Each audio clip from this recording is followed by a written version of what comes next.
In today's video, I am going to teach you how to add a mission and vision section to your GoDaddy website. Start by logging into your GoDaddy account and opening your website dashboard. Once you are signed in, go to Websites plus Marketing and select the website you want to edit.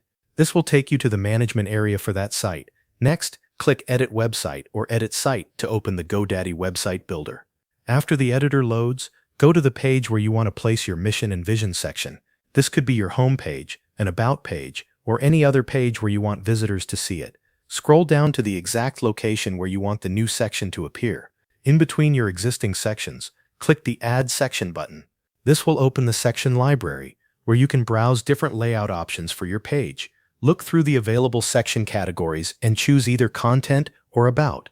These categories usually contain the best layouts for text-based information, like a mission statement and a vision statement. From there, select a two-column layout or another text-focused design that gives you enough space to present both parts clearly.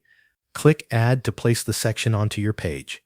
Once the new section appears in the editor, begin customizing the text. Replace the default heading with Mission, and then type in your mission statement below it. After that, add a second heading labeled Vision, and enter your vision statement beneath that heading. You can move text, update spacing, or choose a cleaner text arrangement depending on the layout you selected. The goal is to make sure your mission and vision content is clear and well organized for visitors. When you are done editing, review the full section inside the website builder. Check that the headings are correct, the wording is accurate, and the layout looks clean. Then click Preview to see how the section will appear on your live website. This is a good time to confirm that everything displays properly on the page. If everything looks right, click Publish to make the mission and vision section live on your website. Your updated content will then be visible to your visitors. That covers everything you need to know. Thanks for watching.